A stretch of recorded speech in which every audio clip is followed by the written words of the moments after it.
but he's taking his own route, going through the car scene. The one and only Elliott Irvine. Yeah. The cop cars here are not intimidating. Like, if you go to the States, the cop cars there are like, they're freaky. They're scary. You see that and you're like, oh, your heart drops. So he's got an M-spec Millennium Jade. Okay, maybe not that. Maybe not. Maybe he paid $1 million for it. It's $1 million car. Oh my gosh. That's like with Tesla. Oh my gosh. Imagine buying a car and not being able to use its full max. But so the Stradman was in New Zealand. Did you ever get a hold of him? We did. Sends me a story and it's off Stradman. I have a look at it and he's taking a photo with these cars. I was like, he's literally was down there. I was like pulling my camera out. I'm like, we're doing a video. And then he comments on the video while I was in an exam. Were you just like, whoa? I was like, what the heck? What is that? Wait, is it a golf? Bro, I can't. It is! Oh, no way! No, that's what I gave him. Got it. If I get a huge soppy wet towel, touch me. That's a good one. Oh my gosh.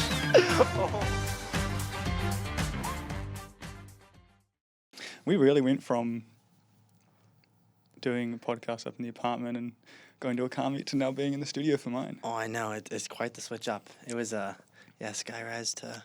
Skyrise on a couch. Yeah. I never would have guessed that we would have you on here. Originally. I never would have thought so. I never would have been like, I'm gonna be on this podcast with LT. Yeah, I mean. So wait, do you go by LT or what do you?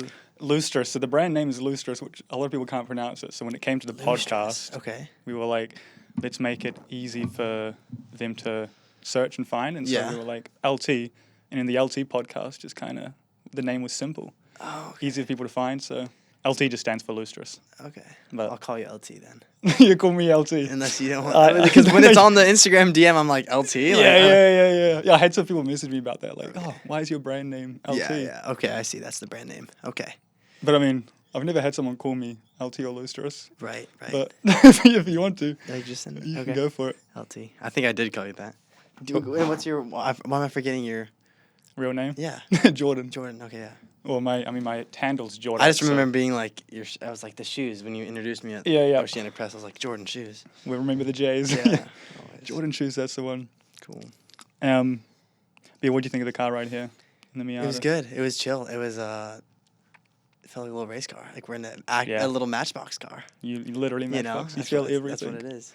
Gearbox, has its play, but yeah, it was chill. We worked through it. I like it. It makes me realize like I want to get one of those. Yeah.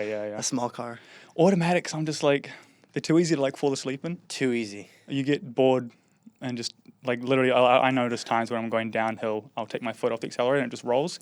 And so I'm like, sweet, I'll sit there. But then when it's rolling, I'll end up like zoning out and I'm like, oh frick, I need to be locked in. Otherwise you feel like, you'll lose focus. And so I'm like, that's what happens when you're in an automatic. I know. You just lose all focus. And it's just too easy to just like dumb drive. You're just like you just kind of, it's also just less stimulating. Yeah. To drive like that. Yeah, it's way more enjoyable. Well, let's do the introduction for the podcast. Yeah. Let's do it. Well, guys, welcome to the LT podcast. This is episode 1 and soon to be one of the world's greatest automotive podcasts. Today's guest, you may know him, you may not. He's been traveling around New Zealand. You may have seen him on Jmango's videos, but he's taking his own route, going through the car scene. So please welcome the one and only Elliott Irvine. Yo, what's up, guys? Thanks for having me, bro. Thanks for having me. I'm Elliott. Nice to meet you guys. Yep. Yeah, thanks for reaching out. Retell the story of you coming to New Zealand. Yeah. So I was in Seattle, Washington, and I get a text from my friend. Well, do we want to go that route? Just do the whole thing. Okay. Go for it.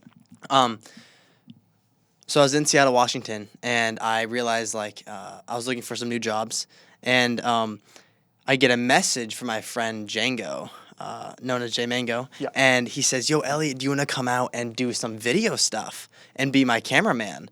And I was like, okay, that like involves me like selling everything in Seattle. Do I want to fully commit to this fully? And then I was like, okay, yeah, like let's just send it. So for like a month till I left. So I sold my cars. I sold everything. So then I'm like, I have nothing in Seattle. And so I got my one backpack and came over to New Zealand and we just grew Jmango's account from whatever it was, like 80K to now it's like 250,000. And we went to like 80 different towns traveling. And I was just like the camera guy on the phone and doing our vlogs and stuff. So that's what I've been doing for the past couple months. But it's been good. Did you enjoy being in the background, or did you want to be more of a focus, like a main focus for the content? Yeah, honestly, after doing his videos, I realized that it was hard for me to build like someone else's name. Yeah. I started to realize how I want to I want to build like something of mine, of like that has my branding on it. And so I think that when we split up, I was like, oh, this is going to be cool because now I can like kind of chase what I want to chase, which I don't necessarily know what, but I know that I want it to be like my videos, you get to my experiment. brand. Yeah, totally. So that's been like, a gift and. I remember scrolling and like I would see the videos of you with him and like your background, like this is Jmango, like, oh, I spotted him here, I found him here, like you're playing the fan card while you're with him. But then like I always saw it like, oh, what would it look like if he was the guy, like if he was the guy that people were like, yo, that's Elliott. Totally. It would just create a whole different journey for you. And you're doing that now, so. Totally. Well, people liked since I was traveling with him, I could get all the best clips and quality clips. Yeah. So as I was traveling with him, I was able to get like all these crazy behind the scenes that people ate up. I mean, every video, even if it was bad, was getting like 120,000 views, 100K views. People were just like, whoa, they love this like new perspective. So it's been interesting having retrained my audience. Like now I'm doing my own things and people are like, whoa, what's like trying to just what's happening here? They're trying to learn that. So I'm like trying to be like, stick with me, guys. I want to ask something really, really deep because I heard stuff on it, but I never, and this is no hate to anyone. This is purely just question for content. Mm-hmm. The overnight island video, the survival video. Oh my gosh. I heard some stuff about it, but I never asked what happened. What was the real... Okay, I have to word this properly because this could go south really fast. We decided that we want to do a survival challenge. We said we need to upgrade our content. We're going to do a YouTube video of a survival challenge. He's going to spend 3 days on an island. So we spend, prime drop. We spent like... probably a week, like trying to find an island, and we reached out to the local iwi. You got to get permission to go to these proper spots, and so we decided on this one island. We called DOC, Department of Conservation. We like made sure like everything lined up. They gave us information that we needed. We were like, okay, this is great. We go to this one island that we got permission from. We unload our stuff. We had our little friend that was on the Stewart Island. He drove us to Stewart Island. That's cool. Yeah, but there's a little island that was a peel-off island. And so we got dropped off there. We hauled our bags, like super heavy scuba bags. We have all of our diving gear. We hauled it across the whole island for like 2 hours back and forth hauling gear. We get a call from Doc saying, you cannot be on this island. You cannot be on this island. You cannot be on this island. There's miscommunication. And we're like, oh my gosh. So we haul all the gear across the whole island back. Our guy takes us in the boat and we go to another island. And at this island, we just did the challenge for 3 days. And so I would get ferried back to Stewart Island every night. I'd come there and I'd film Jay. And basically he had to catch all the food. He had a jug of water and that's it. So he had to make his fort. And what was really crazy is then we just got in all this problem with Doc because they were like, you can't be there. And we just passed signals. They said this and we thought this and they weren't clear. And so it just kind of became a mess. So then they were mad that we used a drone because I had a drone shot. Yeah, drones. And they were like, you need to get a permit for this. But they also said it was fine to film there. So it's just like, it was just confusing, kind of a mess. Yeah, I know I have my drone and I love it to bits. But and I don't bring it to Auckland because it's so hard to find spots you can fly it. It's so hard. Like the city, you can't. Certain beaches, whatnot, you can't. You need permission from everyone that's going to be in the shot. And so when you're at a beach, you're like, I'm going to walk up and say hi to 1,000 people and ask all 1,000, can I video you? Oh, I know. It's just not worth it. And I didn't know you needed a permit for land like that. Especially like an island. I was like, well, we're fine here. Yeah, it definitely gets confusing. So, but let's go back a little bit. Yeah. If I can. Yeah. Plural. You said you sold all of your cars.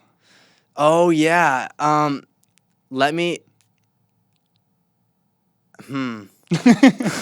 Yeah, so I bought my first car when I was 15. It was a WRX, and Yep. I realized like, oh, this is enjoyable. After Yeah. I got one car, so then I got a Honda Civic, an Accord. I got a couple other cars, The Accords are nice. but I only had one at a time. Well, there's one time I had three, but they're all project cars. Yep. And then I got an Audi, and then I traded my motorcycle for a car, and so then I've gone through a total of like 15 cars, and I basically just get bored of driving it. And so I had a LS 400, and I was like, I'm bored of this. And then I switched, to an Audi. It just was like, and I was able to flip every car and make profit from it. So Yeah. that's been the only thing that's able for me to like keep going. Did Hold on, I got an itch you- in my eye. You They're got gonna it? be like, you're crying, bro. Bro, I had to sell the cars. I know, right? They're like, it's not that It's deep. getting emotional. I'm going to clip that. Dude, yeah. It's like, man, it's so getting hard. emotional, the cars, man. What one did you find most reliable? Because I know the Accords, like, I personally have very high standards for those. Yeah, reliability wise, Not the Audi. not the Audi. I had to get a whole new engine in my Audi. That would have been expensive. Well, I got it from a guy who was a mechanic at the Yeah. Audi dealership, and I drove it for 2 weeks. Engine blew, the piston smashed into the spark plug, and I was like, "Hey, dude, like, I just got this car, man." He said, "Okay, I'll put a new one in for free, but you need to buy it." So I spent $800, bought an engine. He put it in for free, put a new clutch in. I was like, "Phew, got lucky with that one." Don't buy Audis. Yeah. It's like a crazy, and I was just The only not good. car of like the European type standard that I'm looking at getting is the BMW E46. So it's not really out there. And actually, no one online knows. This will be the first time it's been talked about online. Yeah. So did you ever play Need for Speed Most Wanted? Yes. So you know the little BMW bit. GTR? Uh-huh. Yeah, the silver and blue. Yeah. So I've been, for like the last couple of years, I've been planning on building that exact replica. I've had to source parts from everywhere because like the body kit, you cannot find it anywhere in the world besides like Europe. Or, like, Really? it has to get imported in. Like Huh. it's because it's just so. It was. I'm pretty sure it was a Le Mans track car, Yeah. and so the kit was never brought into the space of like the car scene. You know, how you have Liberty Walk, JDM, Rocket Bunny. Totally. JDM. That was a. I don't know where that came from. That was It's so on JDM. JDM body kit. Yeah, new body kits, guys. New body kit, yeah. New body kit Yeah, online. we're dropping it. We leaked it. We leaked it. It's called JDM. But yeah, and also the kit's like dramatically wide. Like it's brings your arches out like dramatically for those wheels. But I finally like sourced one in Europe, and I actually found a guy in New Zealand that makes part of the kit. Yeah. So not the whole thing, some of it. And so I've just spent 2 years like finding every bit that I need to make this a perfect replica. Right. And then so like once it's done, it's just it'll be one of one in New Zealand, and it'll just be an absolute show pony. The only Air car ride. I love like that in New Zealand is that's insane. That'd be really Yeah. cool. It'll be on air, sorry, not air ride, air cup. So you can still air it out a little yeah, bit, yeah, but you yeah. still get the coilover benefits. Air Is- cup, and that's called air cup. Yeah, so how it works is you've got your coilovers, and it's like so you know how your traditional airbags have Yeah. 2 airbags on top of, well, not on top of anything. That's the suspension. But the problem with those is when you track them, especially if you pop that airbag, the car drops. It just sags to the floor. Interesting.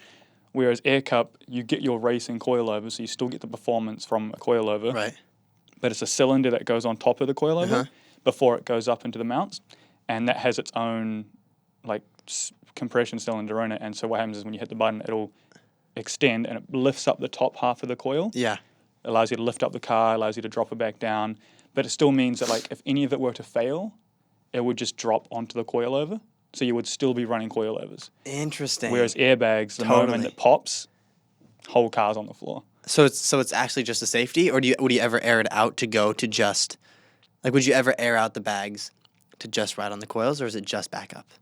So generally you use them in terms of like you're going to lift the car up to get over something. I see. So the car will sit at coilover height. Yeah. Well, you adjust it. It's got to go slightly lower, but then you'd pull up to like a driveway or something and you'd air it up so you can get up and air it back down. But, you know, if you're pulling up to a car meet, you'd have it up before you get there so that once you get there, it's like, exactly. Totally. Yeah. You Oh, get have you the- seen those new Beamers that have those pistons that shoot down? No? It's they have a piston on each of the body, each 4, and it goes and they like bust down, and it like Bust down. it busts down, and the whole car like lifts up, so they can go and take all the tires Oh off. yeah. It's Yeah, on the M4 competition. TJ Hunt has that on his one. Okay. He did it on his BMW that he built. I think he installed them. I don't think they came on it. Okay. But yeah, so you can like lift the car up and work on it. Just like immediate. Yeah, that's wild, eh? I know, that's so much pressure. I'm curious what they use. It can't be. It has to be a It'd be the same. hydraulic. It'd be oil. It wouldn't be a. No, air. it probably would be liquid. It would be a liquid hydraulic. Or it'd be like bouncing in the. Yeah. trying to get the what do you call it? trying to get your tires. Trying to pull it out, and the whole thing is just bouncing. I think that's a good design. I remember when TJ Hunt had that, but I'm like, I mean, it's handy. Yeah. Like, frick, if you need to do your tires, you need to do a brake, so you need to do an oil change. You don't need to like pull it onto the ramp, get your extra ramps out so it doesn't scrape on anything. Oh, I know. Especially for race days too. Yeah. Like that's I think what they're made is just like. Yeah, literally, that would be correct. Yeah. Because then you don't have to, because there's a guy right in the pit that comes in and puts something under the car to lift it, and you can just take away that variable. That's one less person going around the car. Exactly. And that's just one less variable that can be messed up. Yeah. Huh. And I suppose when you have liquid, the error, you wouldn't, like, the chances of it breaking is very slim. Totally. Because there's not really much that can go wrong Yeah. with liquid cylinders. Speaking of the racing, though, like, have you watched any racing?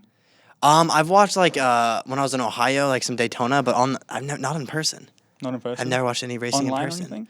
No, I mean a little bit, but I'm not like into it. Like I've watched a little Yeah. bit, but I'm not like in my free time I would never choose to watch that. Yeah, because like I don't like sports. Okay. Yeah. I can't sit there and watch any sports. Uh-huh. Rugby, basketball, cricket. Cricket is awful. Bro. But like Screw my cricket. brother played that and it's painful. But like I'm trying to get into like F1, but I'm worried that like as someone who's in the car scene with a platform, I'm worried that I'm gonna get into it and I'm this mad rookie and someone's like, oh man, what's your favorite like driver? And then it's just like I name someone and they're just like this guy. Oh my goodness, I see. So what's your favorite driver? Yeah. Yeah, I still don't have a favorite. I'm still just learning everything. F1, yeah. I like the colors of the cars. They're cool. I appreciate the car itself. Like, I'm an engineer. Yeah. I appreciate the mechanics behind how the car works because they're unreal machines. And the F1, that's not the one that's built like this. That's the ones that have the bodies of like actual cars, like Camaro, etc. Nah, you're meaning like NASCAR, I think. Okay, there So we go. NASCAR uses car shells. Okay, that's what it is. Whereas NASCAR. like Formula One is like this car is That's the actual fully with the aero everywhere. Yeah. Single cockpit, like Those are insane. the science behind them, like the tires, like you've got different tires for different terrain, different what your speed you want to go at, Yeah. like weather, like all of it's so down to the T. You Sure. have temperature monitors on everything, but I don't know enough to like speak on it yet. Right. Well, Stradman took his NASCAR down Did he? on the street. He took his NASCAR with the shell illegally through the highway. That's crazy. But so the Stradman was in New Zealand. Did you ever get a hold of him? We did. This is a great clip, right? here. Yeah. So was it after we met? Was it before? It was after because when I saw he was in town and saw your post, I had our manager reach out and I was like, we gotta get with him, but he left. Yeah, bro was like, I'm gonna get there first. Yeah, that was my goal. I was like, I'm gonna get there before him, bro. Yeah. So, because I was up at the apartment and I did a video, because I remember seeing there was a black Huracan Performante, a McLaren, and a Ferrari, I think it was. Both drove down the road. I was with my mate and I was like, damn, those cars are sick. Like they look epic. Yeah. And then 2-3 hours later, my mate sends me a story and it's of Stradman. And I have a look at it and he's taking a photo with these cars in the background. Those 3 cars that drove past. And I was like, oh my gosh. he's literally was down there. And I was like, frick. Just in the city? He was below the apartment, like where the cars. So he was literally next to the building. You're like, park. Well, no, because this was like hours later that he posted and I got sent it. And frick, I was like pulling my camera out. I'm like, we're doing a video. Posted 3 different versions. The one on TikTok went up and started doing well. And then How many views did it get? I think it got I think it's like 20 or 30,000. It could be yeah. less, I'm not sure. Yeah. But like it was purely just like a reach out post. But everyone was commenting like, he's not gonna reply. he's not gonna. Everyone was saying that, really? Yeah, everyone was hating on it. Like this one guy I read, and I was like, you watch. And then he comments on the video while I was in an exam. I like left and said Stradman's commented on your post, and I was like, were you just like, what? I was like, what the heck? Had a look at it, and he said, I can't remember the exact sentence he said, but he said he'd already left New Zealand once he saw it because he went like straight to the South Island. But I was like, frick. I was so like bummed up getting him on for an episode. That would have been crazy. It would have been. He's probably just booked out though. Yeah, he would have been like. That's the crazy thing because like all the comments were saying like they all reply to his comments, to his comment, and it was like, bro came to like the other side of the world for like 3 days. Well, I know. I was like, he was in and out, and I was like, what is this bro doing? Like, no way. Yeah, that's an insane time to like travel across the world. Like usually you're there for at least a week. At least. Your WRX, what had you done to it? I got spacers, so I got 1/2-inch spacers on all four. Do that here. Well, some people do, but yeah, that was just like, you know, first car, kind of like, oh, I gotta get it wide. Yeah. Pull this wheels out. I wrapped the hood black. And then I'm sorry, but I can't stand that. I know, it just was like, and then I realized that I painted it. I spray painted it. Rattle can or rattle can. How did it come out? Not bad. I actually was really impressed. I did it well because so there's not a lot of bumps. If you do a car, the curve is where it's gonna break that paint. Yeah. But it was fine. If I actually got it looking pretty good. So black hood didn't look bad. I'll show you a picture later. But then I got like white rims. Classic. White, like exactly like those. And then these are sick wheels. Yeah, those are super clean. And then I got the Hoonigan sticker on the Hoonigan, yeah. And then just like new grill, horns, all the classic little things, you know. I got in contact with Brian Scotto. He was, I think is he one of the founders of Hoonigan, I think. Okay. He's going to jump on for a podcast wirelessly at some point. That's huge. Which will be sick, getting in contact with him. Yeah, so what kind of, did you have an exhaust on the DBX? Yeah, it was what one was it? It was a 5-inch cat. What was it? It was 5-inch straight pipe all the way back. Yeah. Did it sound good? It was loud, dude. Yeah, it was like it's just so loud, ridiculous loud. But it was good. I ended up blowing the transmission because I launched it. I just did I was revving, dropped the clutch, shattered second gear. I did it again, of course, and I shattered third. So I drove that car for a year with just like first, fourth, and fifth. No reverse also. No reverse. So I had to make sure I parked properly so I could roll back. Make sure you can get out. I was always pushing that car though. Because in New Zealand, I know the requirements to have your car on the road is you've got to have your WOF, you've got to have your rego, insurance. Some people do, some people don't. You're supposed to. Yeah. But you guys in the States don't have WOF. It's purely just you just make sure it's meets requirements yourself. Totally. Right? I don't even know what WOF is. For us, it's you buy a car. Have you never heard of WOF? Warren Fitness. No. That's cool. So that's wild. So, yeah. So in New Zealand, your car, depending on the car age, it can be 6 months, it can be 12 months, it can be 2 years, 4 years. Your car has to go through an inspection. They inspect everything, and if it's if you're running spaces, they'll be nah, not allowed on the road. If you've got coilovers that aren't certified, nah, not allowed on the road. Really? If you've cut your fenders and you got welded, nah, those welds need to be certified. You've got a crack in your windscreen, nah, not allowed on the road. You've got really a little too less tread, nah, not on the road. A little bit of some rust on the chassis, nah, not allowed on the road. Wow. You've got to go through an inspection. And I think it is good though because it removes us from getting sued. So if you're in an accident and your car's legal, you're both allowed there. But then when it comes to for example, you having in the States, if you were to crash your car, correct me if I'm wrong. If you crash your car in the States, if your car has some crazy modifications, they can look at it and go, "Nah, I want to sue you because this car, has this and this and this." I haven't heard of that. Okay. But maybe. But I haven't had. It's mainly it's illegal to not have insurance.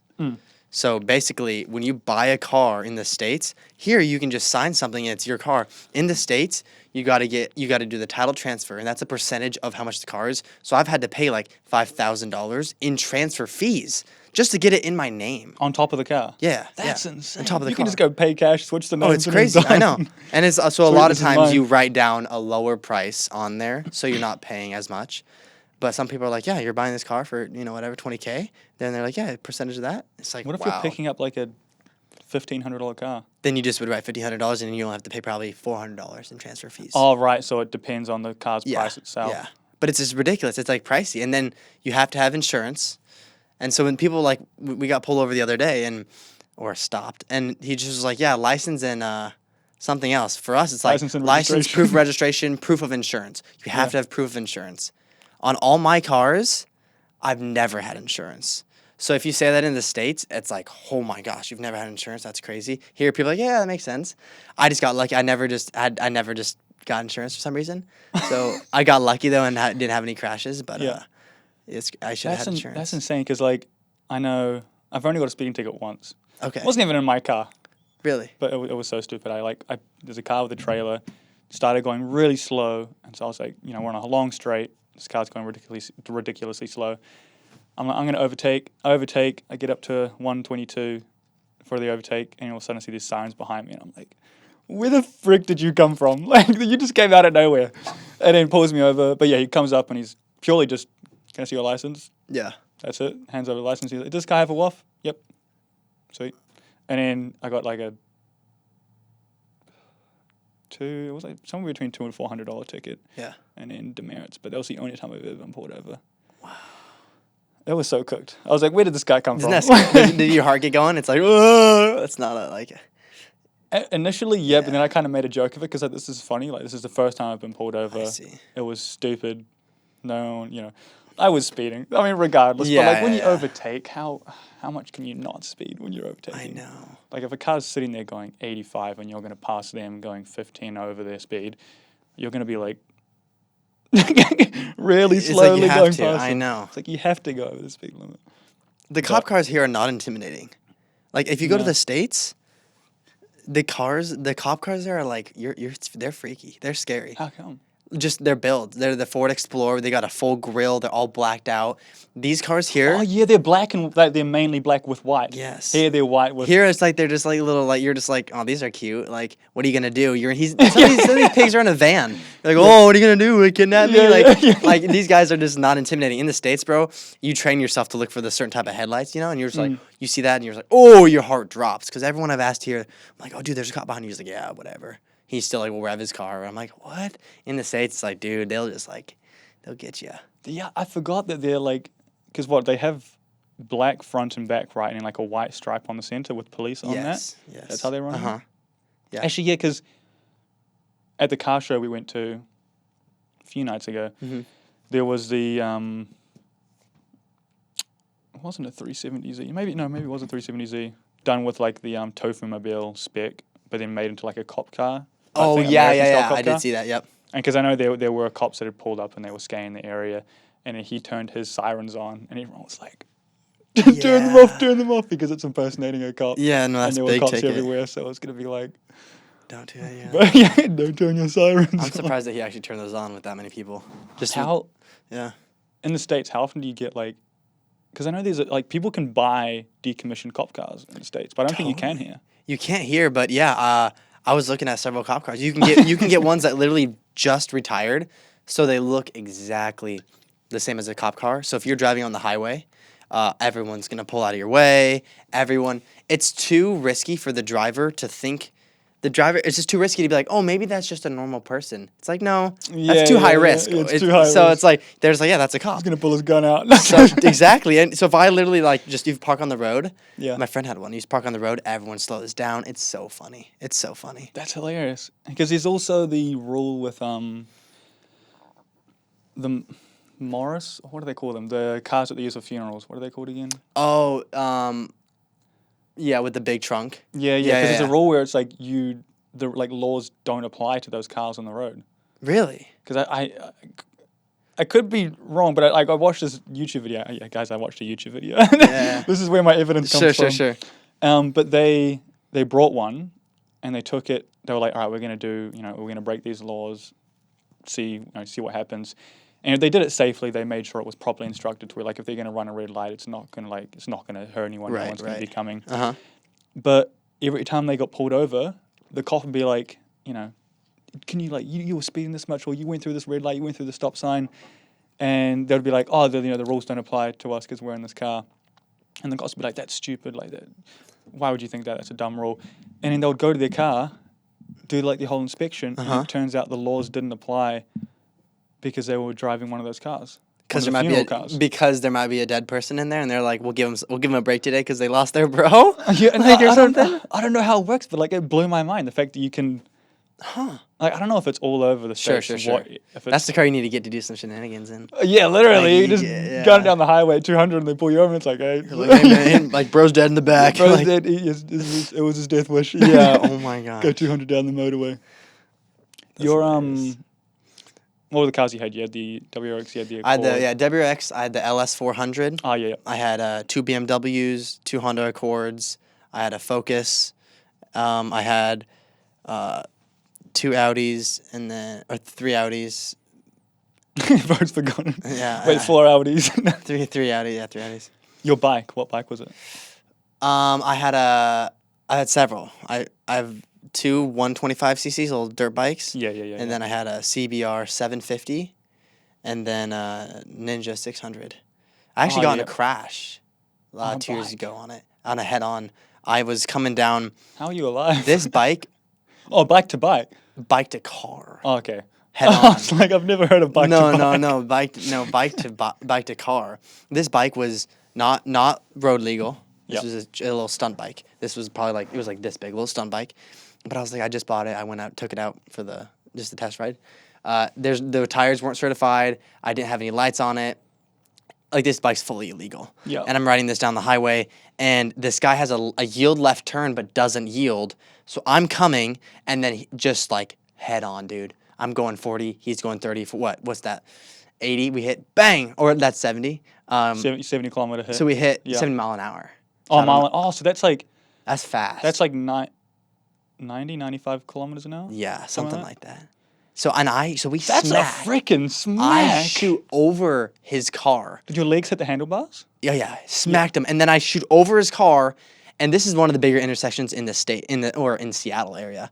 And so there's 4 lanes of traffic on 4, 4, 4, and then 4. And so I shoot over the car. I'm like laying back, like, what just happened? And then he takes off. He drives away. And so then 2 cars blow the red light to chase him. So then these guys rip after him to chase him. And I'm laying on the ground, getting up, moving my bike away. And then 2 police run up drive up. They get out of their cars and they grab me and handcuff me against the car. They're like, get on the ground. And I was like, guys, what's up? They're like, bro, there's a guy just on a bike chase and we found it. You're the guy. I'm like, no, I just got in a crash, bro. And they're like, really? I'm like, yeah, I'm not that guy you're looking for. I just got in a crash. And they're like, oh, so they take the handcuffs off. And I was like, oh my gosh, you guys, they literally thought I was the guy that they were having problems with down the street. That's him right there. Oh my gosh. So then the fire truck came, whatever. And then my dad showed up, and then I ended up riding the bike home. But I had a concussion. The bike was fine? It was wobbly, but it made it back, yeah. Like a 90 kilometer an hour collision. So, but it took me a year, but I got $10,000 out of the guy. Oh, yeah, sweet. Yeah, so he was drunk driving. That was the problem. He was drunk driving. Oh, he was? Yeah. That's the only reason I had power, because my bike was fully illegal, but I was like, you're drinking, brother. Bro was riding to work and was like, nah, I'm going to fly. I'm going to fly to work. Whoa. Over top of the powers. Have you had any close pullover situations? I was similar, driving my friend's car, this little CRX. Do you know what CRX is? Yeah. It was missing a hood. I think it was missing a door. This is we're in a small town. This car is just janky. And I'm driving it, it's a little manual, ripping through the town. It's nighttime. It's like 12 o'clock. There's one cop. I'm going 10 over. He pulls in behind me, and I'm like, frick, this isn't my car. I don't want to be associated with this, whatever's illegal with it, because it's missing a hood and stuff. So I put it in neutral, and I take a hard left. And I was like, okay, and my bro was like, bro, we need to switch seats. So we switch seats as we're going down the road in neutral. So we take a turn so the cop couldn't see us. Yeah. We take a turn, then we're in neutral, and then we switch seats. And then he interacts with the cop, and we got let off. We're fine. But I just wanted him to get the ticket for his illegal car. But he was like, bro, why would you do that? I'm not going to take this ticket for you. Yeah, it's funny. Yeah, you could not do that in my car. You'd be halfway through trying to climb over each other. You'd be just like smushed. Cop would be like, what are you guys doing? Yeah, from midway, they're just like. This is even worse. Oh. What back to the car show Yeah. that we were at. What were the cars that you saw that you were like? Because I know Americans have slightly different taste in cars. Totally. What were the cars you saw that you were like, this is cool? Well, all the cars there are like little stylish things. Yeah. I'm big into like a AMG where you're like you get a V8 twin turbo. It's like, and it feels almost kind of electronic inside. Like you got the the 8-speed DSG. You got these like. So I'm more of like the modern technology. Kind of a little bit, but like not super modern. Yeah. But enough where it's like you still get some like crazy like power. But I just saw everyone have their like little hobby builds, which is great and like cool to watch. But I'm like, I want like all-wheel drive, like 600 horsepower, like Oh, I got this thing in my eye. But yeah, so they were cool, but I was not like, these are awesome. But I'm like, yeah, these are stylish cars. But it's also there's just less money in New Zealand. Like there's just a lot more like little hobby boys, right? It's not like no one's ripping like, because in the States it's all like you're ripping like luxury cars, like you're making your luxury car a race car. It's not like, oh, we have these cars, let's make it like tuned up. There's different meats for that, but it's more like, yeah, we got like an Audi and we're just gonna like mod the shit out of it kind of thing. So yeah, because like I know, I mean, the affordability on cars in New Zealand is pretty cooked. Like I know. I do like the older like 2009 Mustangs, like big bodies, and my mum really wants one too. And in the States, I'll see my mate go and pick one up, and I'm like, dude, that's sick. How much did you get it for? And he's like, oh, I bought it for $6,000, and I'm like, what? Like, yeah, like is that good or bad? Because I don't know. A lot of people say that, and I'm like, is that here you're probably paying $30,000 for that. Whereas in the States, you can pick up like nice muscle cars, or like. I mean, Mustang's kind of like the middle ground for muscle. Right. But like you can still go and pick up some nice cars for really cheap over there. But I mean, it depends on the type of car as well. True. Like I know some cars, like for example, the how did I just forget the name? They're the same as the Lexus. The freaking IS250, 350. Is that what they're called? What's the other name for them? The Alteza. Yeah. The Altezas, I know that here, you can pick one up for like $3,000, good condition. Well, not good condition, but like all right condition. Whereas you go to like Australia, or I think it's Australia, you go to the States, they're like, which is only $1,800 US. Yeah. Like when you go overseas, and they're big money. Like people ship them out from here because they're worth crazy money. Interesting, huh? Which is like. Sometimes that's why I wish like I could be overseas, because buying a car. Totally, yeah. So I mean, obviously we've got the transfer fees, like you said. Yeah. But still, like finding some of those nice cars that I personally like. Like for example, I want to build a 77 Ford F-150. They're like the short bays. What do they call them? Short bed. Short bed, yeah. I just think like for me, trucks. I don't like new trucks. I like old school trucks. And for me, that's the pinnacle of like style in a truck, and I want to build it vintage. But like here, up front, you're paying for like good-ish condition. You're paying like $30,000 up front for the truck, and then it gets up to like 50, 60 as the condition gets better. Sure. But I don't know. Have you seen much of them over like in the States getting sold? Like the price ranges for them? It varies. Yeah. Depends on like what brand. Chevy. Ford. Yeah, generally pretty cheap. You can get a Ford short bed pretty cheap. Generally. How much is cheap? Like $5,000 US. $5,000. But like like a car though, like that's like I'd say that's relatively decent. That's for the States. I should just ship one in. Yeah. But then. Because that's how much. That's like probably that's like $8,000 here. And then you'd pay another $5,000 to get it shipped in, maybe more so. You'd probably be sitting at around $14,000 getting it shipped here, and then you've obviously got to pay all the fees to get it inspected. Right, and then you're like, at what cost do I really want this? Yeah, do I just buy one here, or is it worth shipping one in? Or I get a sponsor to import it. That works too. Sponsor him. Someone help me get a Ford F-150 here. Because I want to do like the blue and white, very vintage type aesthetic. Lift it, big classic chrome wheels. Yeah. Make it just that perfect, like throw the surfboards in the back. Let's go to the beach. That's vibes. Yeah, that's sick. Because, I mean, that's the thing. Like, definitely a car guy, obviously. Yeah. But, like, I have some people are just like purely, I only like JDM or I only like Audis. That's my Totally. that's my car. Anything else sucks. Just black and white. Yeah, I've got like very broad. So like love my JDMs. When it comes to like European cars and whatnot, very specific on the types. Mm-hmm. But then like I love the V-Dub combis. Love them to bits. This like Combi? V-Dub combi. You know the hippie vans? We don't have those. Oh, yeah. So my mate has one. It's like a 24 window, which is, I think it's 24 window, which is like the most windows you can get on them. So the more windows they have, the more expensive they are. Right. And it's a split window, red and white. And his dad bought it for him for high school graduation. Dang. And it cost like $150,000. No way. Because it's like the rare spec of it. But I'm like, the moment I saw it, I fell in love, and I was like, "That is a nice looking." Like, those are yeah. That's the sort of thing you put the surfboard. I'd be a on hippie top. for that. I'd be a hippie for one of those vans. That's the sort of car, you turn up to your mate's house. Yo, boys, get in the back. We're going to the beach. Bro, that's like some Outer Surfboards. Banks, like Literally. yeah, yeah. So that he drove one in Outer Banks, but it was a bay window. So you've got the split window. windows and the Right. whole windows. Yeah. And so the whole windows are a little bit cheaper, but in split windows, they immediately jump like $30,000 more expensive. Dang, just from that one. And then they get into the hundreds of thousands depending on the spec that you get. Golly jeez. But what would you say your, like obviously with me, like I've got some old school stuff, some JDMs, some trucks, like that varies on the taste. What's your like taste? Yeah, range? I'd say I like either super simple, so either super simple as in like a Civic Si, like like a two-door 2008 Civic Si, like super simple base, just like 4-cylinder natural aspirated, super simple. Or you get into like I really like love the GTI when you get that 8-speed DSG. Same with the 2015 up Audi. Yep.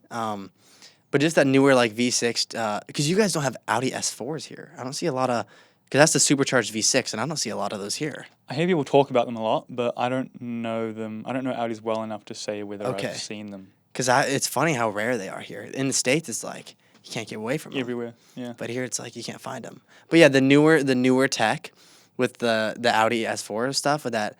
Because the supercharged V6, it's just crazy. Like, you can push some stupid power. I mean, I've been in some stupid fast Audis that it's like, oh my gosh, these are pulling as hard as your average car that is meant to go fast, and then you just do a quick little tune on this all-wheel drive beast, and you're just like gone down the road. It's funny you say that because I want to touch on a video you made. You made a video talking about like the Lambo boys, and then like what was the other Oh, yeah. So a lot of people were telling me not to go to this car scene because, like, the invasions, the drifting. Yeah. And I called you, like, when you called me, I didn't say not to go, but I was like, be careful. yeah, several people were telling me, like, yo, Elliott, don't go to these invasions. This is high risk. A lot of people were saying, like, this is not a good move. And I felt the need to make a video kind of saying. You're like, I felt the need to go now. I did. Yeah. I felt the need to go, and then also make a video saying, like, guys, there were several people with like nice cars that told me not to go, like nice cars, and I'm just like, nice cars as in supercars or nice cars as in built cars? Supercar. Okay. And I'm just like, that's great. You have a supercar, like that's cool and all, like that's, but it's like the gritty people, like like these guys are like like I said, welding these like exhausts, these janky exhausts. They're lowering their cars. They're just like ripping on their. Like just cutting the springs. Totally, yeah. And I'm like, that's what I did. I cut my springs, and I'm like, that's how I'm wired. Like, great, you have a lot of money, you buy a Ferrari, you want a new exhaust, you just hire someone. Your hands don't get dirty. Yeah. But like these guys that are like just like winging it and stuff, like I'm like, yeah, I like that. I like the gritty. And there's just more personality. If I were to interview someone with a Skyline that just has this like gnarly Skyline mismatching bumpers, he probably has a better story about his car than a random guy with a Lamborghini that's just going 100 on the highway all the time. Yeah, I mean, like, I definitely went through that classic phase of like when I was a kid, like supercars were like, whoa, like that's a Lambo, that's a Ferrari, you love them. But then I definitely got to a stage where it was like, you saw them and they were less interesting because they were all the same. Totally. It was like nap time. Bro's gonna go to bed. Yeah, I gotta go. No, I make sure it doesn't go off again. Okay. What was I saying? Yeah, but like you've got the there's occasionally you'll see like not really in New Zealand, but you see the Lambos that are like they're built like genuinely built. Like for example, Mad Mike. Yeah. Great flipping example. Yep. His P1 drift car McLaren. Yeah. Rotary. Like these are supercars that are built. Like I remember when I was a kid when he unveiled his Lamborghini Huracan and they did I think it was a Liberty Walk kit. It was the first like drift supercar in New Zealand or whatever. That car was like showing a supercar, but fully built, and I was like, okay, people can actually do it if they have enough want to do it, I guess. Yeah. It's like seeing that was like, okay, there actually is potential for supercars. So I appreciate them differently now because I've seen some people actually build them. Right. But nowadays, like, you know, when I see a Lambo, I'm like, cool. If I had the money in the future, would I buy one? Probably, yeah, for the fun. Yeah. But it's not like, you're probably not going to get as many stories out of it as you would the old car you picked up out of a junkyard and built with your mates in the garage for like 2 years. Yeah. Unpaid labor. So true. Have you been in a Lambo? Yeah, I've been in quite a few Lambos. Yeah. I was in a Lambo the other day, and it's just fine. It's like, I was in it, and I was like, I wasn't like, dude, this is insane. I'm like, yeah. And it pulls fine. It pulled fine. Like, I've been in faster, like, yeah, it was impressive how slow it was. I was actually like, maybe he didn't gas it fully, but he was like up there, and I just was like really expecting more. I mean, they do have Corsa. Is that the name of you put it into Corsa? You've got different like modes for like performance. Yeah, the sport mode, yeah. And I know that does play into it. But yeah, like for me, I get the same feeling getting into like a Lambo and driving in that as I do like getting into like a new flash Audi or a new flash Mercedes or whatever. Totally. Like, I get the same feeling because I'm like, yeah, it's a cool car, but I'm not feeling character. I'm not feeling a design. Like, I know. Whereas, you know, I get into like for example, like old school cars, like I see like the inside of like a GT40, you know, and I'm like, you see someone design that car with character. Yeah. You know, but I feel like supercars are kind of, I mean, you look at Matt Armstrong, like he, tears them apart and rebuilds them, and occasionally there's parts that are just like plastic parts everywhere that are made to look cool, but you jump into your old cars and it's like predominantly metal, predominantly made of solid plastics. It's like genuinely the inside's built. It's not just like, let's put some panels here and there and make it look nice. It's like everything was there for use. Totally. Like switches, gauges. I know, it feels good when you're in like, oh, like someone physically designed this to work properly, not just to look cool. Yeah. Yeah. And then you also remove the computer error. Because nowadays the amount of computers that are in cars. Ridiculous. One thing goes wrong, everything goes wrong. I know. Because it's just everything's linked and it's so hard to fix. Whereas back then it's like, oh, okay, this broke. Tear it out, put the new one in. I know. Sweet. You don't need to calibrate it. You don't need to change any of this and that. It's just purely rip it out, put the next one in, plug it in, done. Ready to go. That's like with Tesla, you buy the car, but you have to pay more to get it unlocked. That's the worst thing ever. Oh my gosh, imagine buying a car and not being able to use its full max. So you literally, it's like, what's a good example? You owning something, but you're like, yeah, this has potential to do amazing things, but I don't know, does that make sense? Like, it'd be so weird to own a car that has this much potential, but you're only allowed to use this unless you pay more, but you already have the car. I'd be like, and then they can actually shut it down wirelessly if they wanted to. They can be like, I don't want you to use your car. Let's turn that off. Yeah, it's like, really, Elon Musk? No, I'm just kidding. So, if like a EMP went off. Yeah. And everything shut down, analog cars would still be going. Work. Still great. All the other cars. The apocalypse cars, basically. Yeah, exactly. Zombie apocalypse. But then, all the new people, like, you get kids now that are learning to drive in, like, self-driving cars. They would all jump in and be like, why does the gear stick move side to side? Learning how to drive in a self-driving car is crazy. Yeah, it's wild, because I think now, if your car has a feature where it can self-park, you're allowed to use it in a driving test. Oh my gosh. Like, think of how bad our drivers are going to be in this next generation. Think of how bad these kids are going to sit down and, like, they're going to be in a situation where they're like, oh my gosh, Macy's passed out. I got to drive her car. Turns out it's a Civic manual. They're we can't. And then Macy dies. because they can't go to hospital because idiot kid learned how to drive on a self-driving car. The scenario I always give is I'm like, oh frick, my wife's pregnant. Oh, there's only one car. It's manual. Oh, I can't drive this. It's like, well, your manliness just went from here to like. Yeah, bro. A lot. Yeah. Oh went my to god. down here. That would just be like atrocious. And I think like my dad definitely taught me. Not the hard way, but the right way. Yeah. So I started off in it was like a 1970 something Starlet, Toyota Starlet, 4-speed manual. It's like 700cc, like it's small motor. Yeah. And the clutch in this thing, sensitive. Like you've really got to get it right, otherwise the car won't go or you'll stall it. And for the first I'm going to say 2 months of learning to drive. So we had a farmhouse, really long driveway. Yeah. I would go into the driveway, and I was only allowed to stop and start for like 2 months. Interesting. I would like stop. Oh, so start, stop. Just because Dad was like, you have to know exactly how to control the clutch, because if he wants to make sure that you will never stall any time on the road. Like you've got this clutch locked in. Yeah. You know exactly how to control it. And then before that, at the top of the driveway, we had a steep section, and I had to be able to do a hill start without stalling. Like do it a good few times. Handbrake, hill start, get it going right. And then once I was like, sweet, I know how to not stall, I know how to hill start. I was like, sweet, now we can go on the road. And then it doesn't matter where you are, intersection lights, whatever. There was no panic because it was like you're dialed exactly in how to smart. I know exactly how to go. I know I'm not going to stall. Yeah. I know how if I have to stop on a hill, steep hill, I'm fine. Interesting. I didn't think about that. Yeah. But obviously, right now in the MX-5, the handbrake doesn't work. So yeah, your hills are just no just good. get those revs up, or don't park on a hill. But my Audi had the auto braking. The auto brake. So how does that work? It'll engage the e-brake.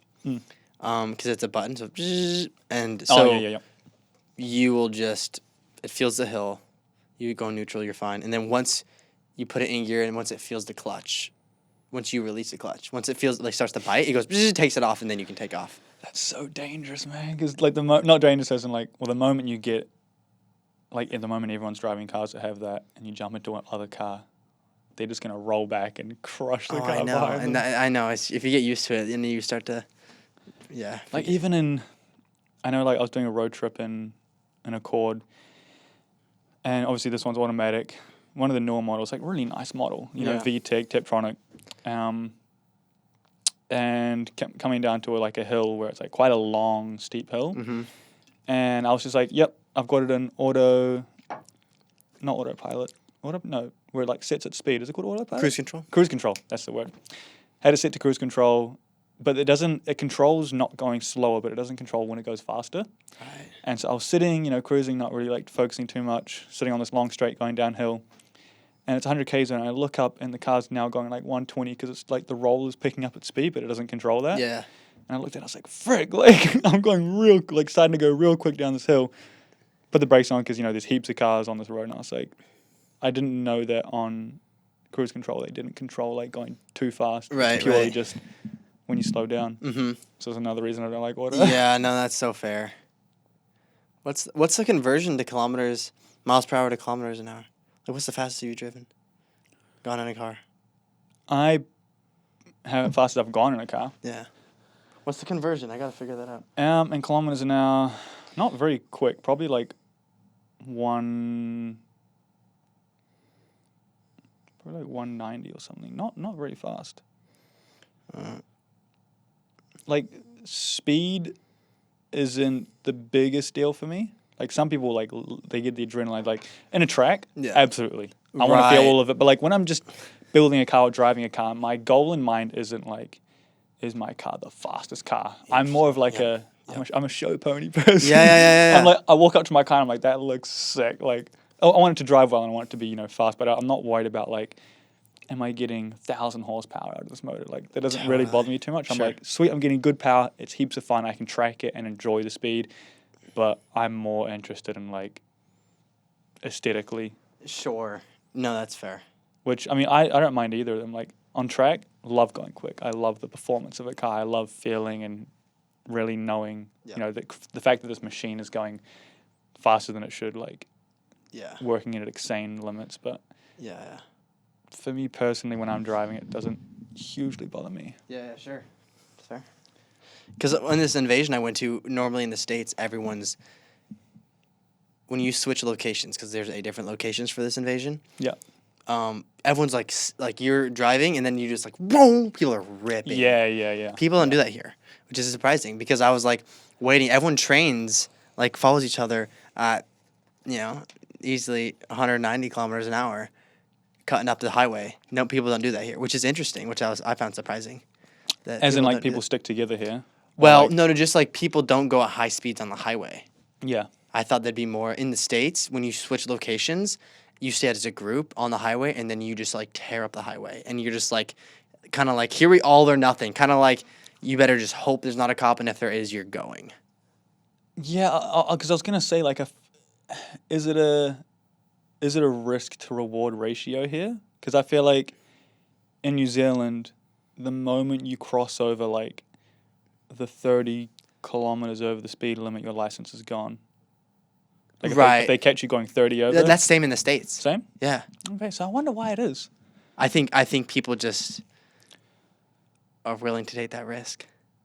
Everyone has a wuss. Like everyone's just willing to like all right, I'm just gonna have to disappear.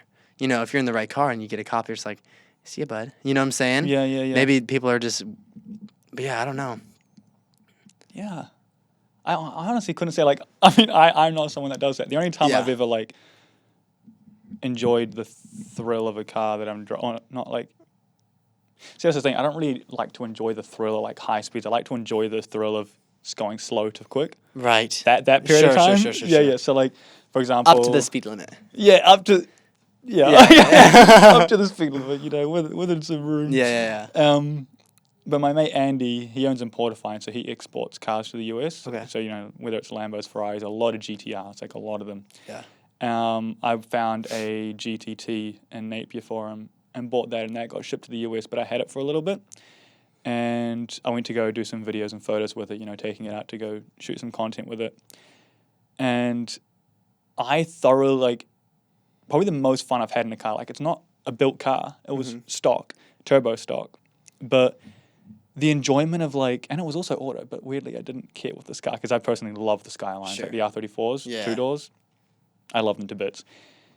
Like, pulling out of the roundabout onto the motorway and just gunning it and hearing the turbo spool up. I wasn't concerned about, like, am I going to get really, really fast? It was, like, that period of time from stationary to really gunning it and hearing everything roar up was more satisfactory for me than going... I'm going 150, I'm going 180. No, I hear that. Just like... Yeah, exactly. I know. That was more interesting to me and felt better than the sitting at a high speed. I know, I agree with that. I agree. I don't know why it is. Or even just like having a powerful like Mercedes and then just going through the gears slowly and knowing that like you could rip like really fast, but you don't. And then every shift is just like... Yeah. And Andy's got a... I think it's the first one of its kind coming to New Zealand. He went to Japan, I think it was, to buy... He buys Skylines and they get shipped here and then he'll ship them out. He's got a... Are you familiar with the GTRs? Yeah. So he's got a M-Spec Millennium Jade. Okay, maybe not that familiar. Maybe not that deep. So this is the R34 GTRs. Okay. But the M-Spec Millennium Jade, he paid $1 million for it. It's $1 million car. Oh my gosh. So, like, for example, my mate has the Fast and Furious collection, and in that collection he has the R34 V-Spec NER, which, like, when I saw that, like, Saturn and whatnot, and was, that's an insane car. You look at that and you're like, flip, like, this car's like $250,000, $350,000. Like, this is insane. But then a Millennium Jade $1 million GDR comes in and it's like, all right, like, the level of... $1 million. To think that car a long time ago would have just been like... Nothing. Yeah. Whatever. And then now it's flipping... I know. I think that's the unfortunate... Like, I mean, if you're getting the Audis and all that, like, they're all in this kind of day and age for the new ones. But sometimes I do wish I was, like, born, like, 10 years earlier. Yeah, that's so... And then if we had the knowledge now and if we were born...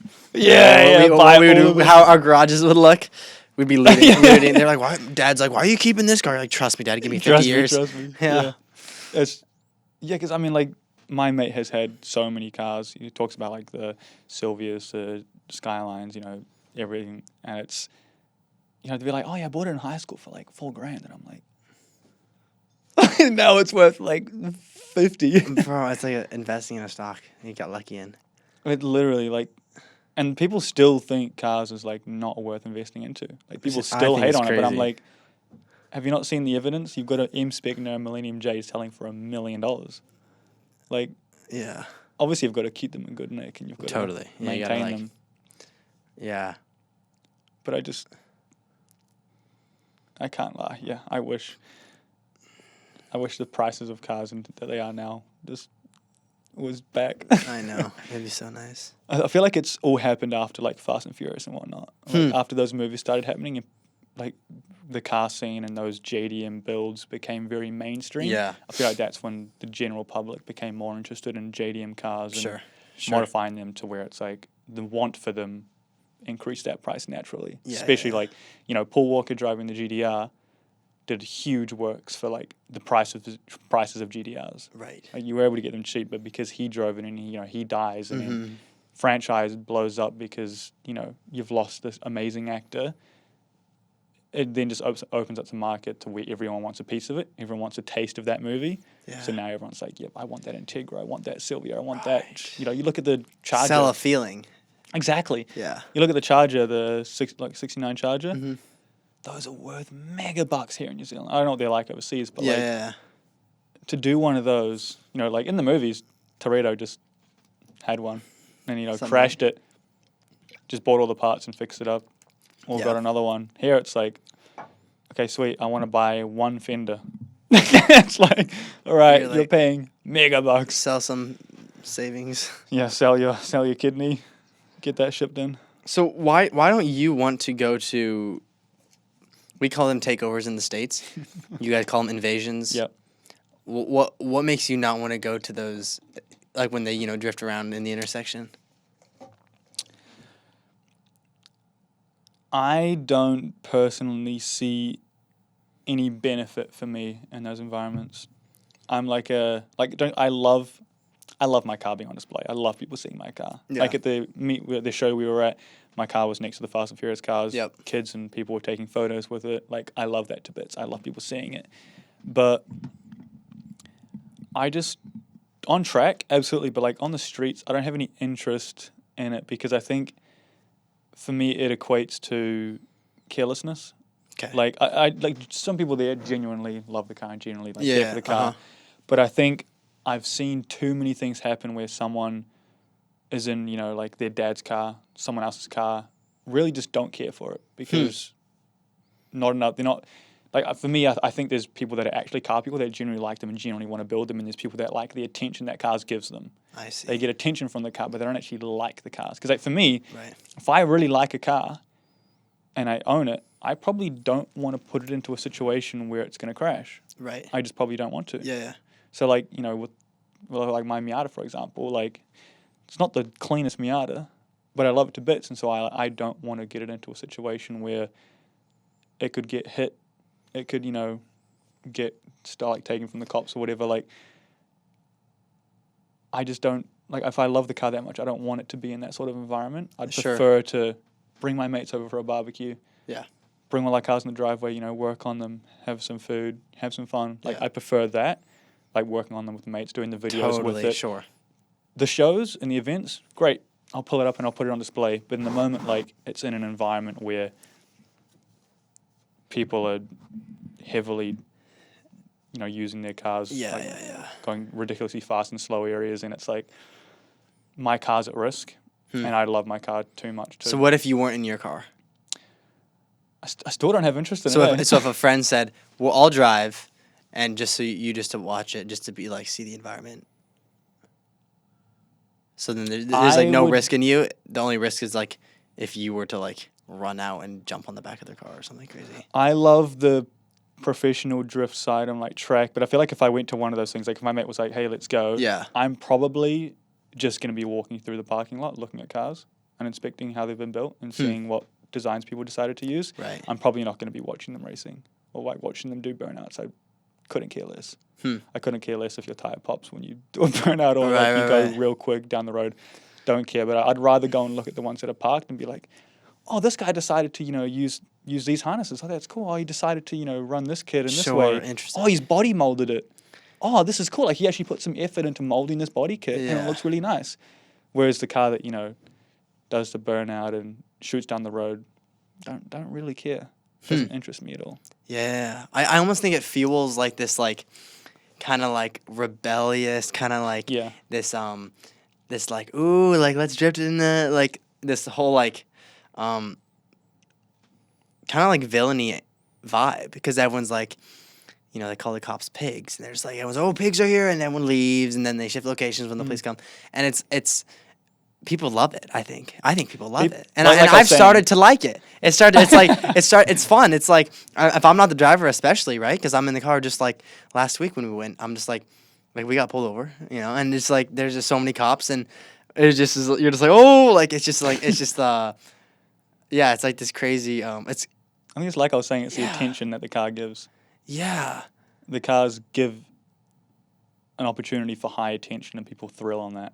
Right, but I think it's just the whole act. Like, even if no one was drifting, and they said, everyone meet up here, and then let's just wait till police come. Because people run when there's police. This is what because sums the it cop up. Can't chase everyone. It has to chase one person. That too, but also a lot of people. The last one I went to, there was like hundreds of people, and everyone's just viewing. A lot of people are just watching. A lot of like normal people, normal cars, just watching. Right, even a couple of dads were there, and when the cops come, everyone runs because it feels like the right thing to do. Feels like the movie. It's like, oh, run. But it's like, the cops, go. You guys are allowed to stand and watch illegal activity. Yeah. Like, if you watch someone get shot, it's like, I'm sorry, I was walking down the road. Like, well, I mean, you did get handcuffed from your bike. yeah, I guess, yeah. You weren't part of it. That's true, I was not part of it. They were just like, this guy, let's get him. Yeah, but.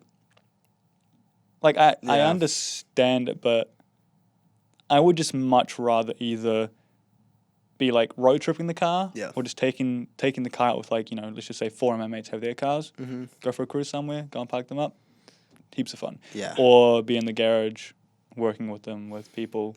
Sure. That's the bit of it that I enjoy. I don't really enjoy the whole, let's go to a car meet. Yeah. I used to early in the car scene, but I don't really do it anymore. But like if there's a show, like for example with the one we went to, when cars are actually getting put on display, I'll get a message like, hey, do you want to come put your car on display? Yeah. I'll go and put it up. I enjoy that. But when there's like car meets on, it just doesn't massively interest me. I don't know why. Totally. But I honestly couldn't say why. Like I enjoy watching them. Like if I see there's a car meet going on, I'll enjoy seeing some of the cars that go past and go, oh, yeah, that's a nice car. Right. I like that one. But I'm not going to walk in and be like, do it, burn it. Right, sure. Go. Like, make it bang. Like, make it bang. Make it do the bang. Make it do the bang. Like, as effing a Miata, you get so many like kids or like, especially like girls, be like, you're above the headlights. You're like, I'm stock exhaust. Yeah. It's funny because someone's had their Miata for like a small period of time because they drive with their headlights up. So MX-5s, the original ones, predominantly, headlights up. When you buy a Miata, you've got this period that I reckon lasts you 2-3 years where you drive with the headlights up because you're like, look, I've got pop-up headlights. It's the cool thing. It's the aesthetic. It's like, this is sick. But then, I feel like once you breach that 2-3 year mark, you just start driving them down because you think it looks cooler. Oh, interesting. So you shift. That's like you shift to like, all right, I've lived with the headlights up. It's cool, but now that actually looks cooler with them down, and it shows the aero of the car. Yeah. Whereas I feel like when you first own them, everyone's like, headlights up, look at me, I can wink them. But like when I first got my car, I was gonna do halos. I was gonna make it wink, all those classic things. But now I have zero interest in. I think the winking's cringy. You think it is? I think it's like a wink, really, bro. It's like you got headlights, like use them. Exactly. I'd rather be like. I mean, like Night Ride has. I'd rather be like, go check out these scissor doors. Yeah. Those go up. Like That's cool. That'd be sick. But like, the headlights winking or like halos. Yeah. Can't say I have very much interest in it. No, I hear that. Like, you see someone driving with the headlights up and they're off. You're like, yeah, that person's had that car for less than 2-3 years. Interesting. They're reasonably new into owning that car. So when you went to the invasion, Yeah. were you ever like, did it feel safe? Was there anything that happened that you were like, this is getting dangerous? It's when there's all these people crowded around in this intersection, and then someone gets in there and they start the drift, but they don't kick their back enough, so it still tracks. And so then they turn really hard, so they're just doing circles now. Their back's not loose. Following the wheel. And then their back will kick loose a little bit, and then it'll grab, and then they'll shoot forward. And it almost hit this kid. Oh, no. Yeah, I almost smacked a kid. And I was like, oh, that's freaky. And then when we left everyone, the car I was with, we left everyone and we went to our own drift spot because he wanted to do some skids in this like little cul-de-sac. So there's tons of cops, like 30 cops. We're passing so many police. And we go into this cul-de-sac. We're in the car. He does a drift. It's stupid loud, the tires, right? Some tires are quiet. These ones are like screeching like crazy. Yep. And then we do one spin, and then we start to leave. And he's like, yeah, we'll get out of here. And then a cop is pulling in. And so I'm like, oh my gosh. So this police pulls in. And then he does a circle in the cul-de-sac, and he follows us for like 20 minutes. So we're just like trying to lose him. And he's just following us. And so we get on the highway, and he's still following us. And the guy that's driving is just like revving it, flooring it. And like, I'm like, oh my gosh, bro's playing with fire. And they didn't do anything. It was like surprised. I was like, what the heck? It was wild. And I was surprised, but I was like, huh? That's wild. I know. I remember. No, it was last year. There was a invasion. It was midway between an invasion and a car meet. Okay. That happened, and there were some genuinely nice built cars parked up, and there were some cars that were like, just purely there to show pony, to burn out and dry, not properly built cars. And this guy had his parked up on the side, like next to the road, real nice car. Can't remember what car it was, but yeah, this guy decides he's going to absolutely floor it down the road. They just want to show how fast it is. They don't know how to control the car. Yeah. Loses control, and he went straight into this car and just took out, I think it was the front or back end, just took out this car. This car will need a full restoration. That's like, for me, that's like this guy came with a genuinely nicely built car, wanted to show it off. This guy that doesn't really care comes in, boom, took out the side of the car. I was like, that's so annoying. That's exactly what you don't. Yeah, it's exactly. That'd be the worst feeling. Like, imagine pulling up and you're like, yeah, oh man, I worked like 5 years building this car, love it to bits. Took me like spend $50,000 to $100,000 on this car, showing it off, and then some dude comes over and just boom into the side of it because he was being an idiot. I know. That's when people come with cars like that.